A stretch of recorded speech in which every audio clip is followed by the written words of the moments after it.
Hi LGL students, it's Mrs. Casamassa. I'm back again this week with another story.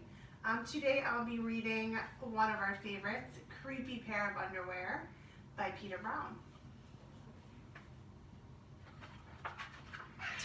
Creepy Pair of Underwear.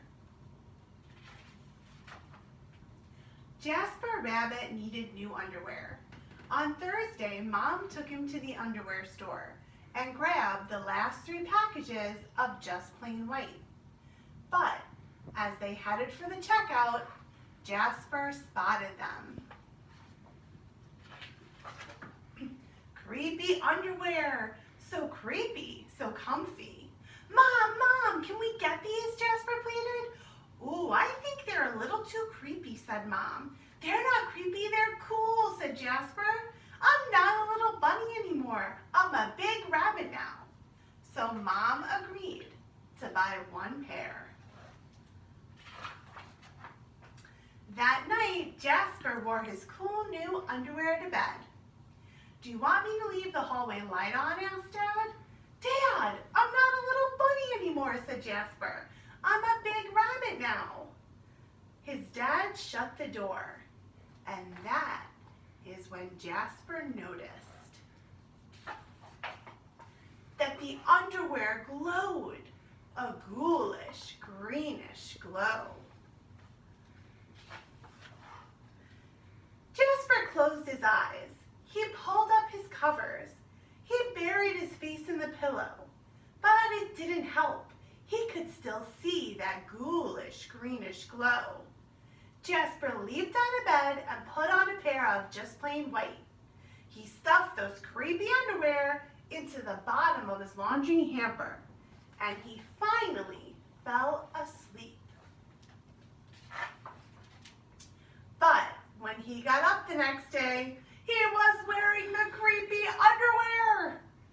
That was it. Jasper threw them into the garbage can. He was still a big rabbit. He wasn't scared or anything, but he was done with scary underwear.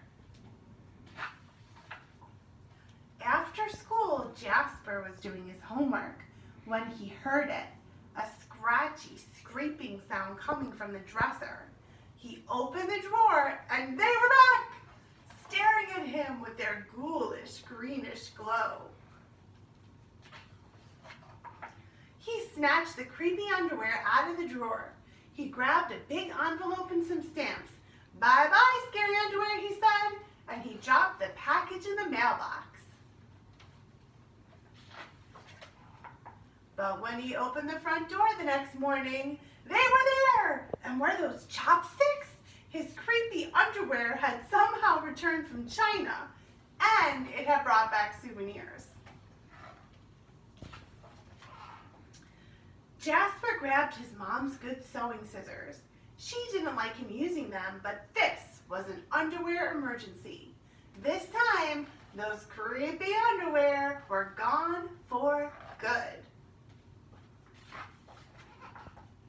At that time, he slowly opened his underwear drawer. Nothing, just plain white. He searched under his bed. He shook out his lampshades. Phew! There were no sign of those creepy underwear. He went into the bathroom to comb behind his ears. And they were back! What's the matter with you? His mom asked. You're so jittery lately. Nothing, Jasper yelped. A grown rabbit couldn't be terrified of his underpants.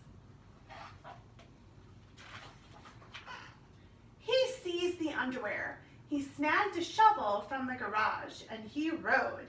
He didn't stop pedaling until he reached Creek Hanger Hill.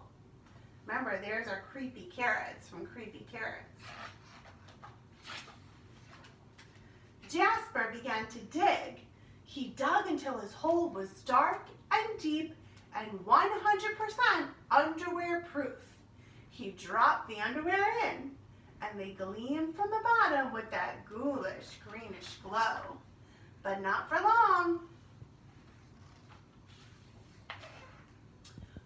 When he got home, Jasper crept up to his dresser.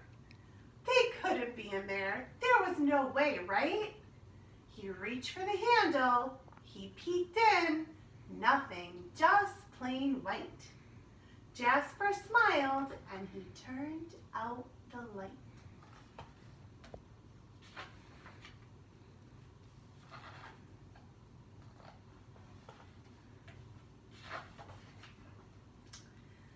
There was just one problem.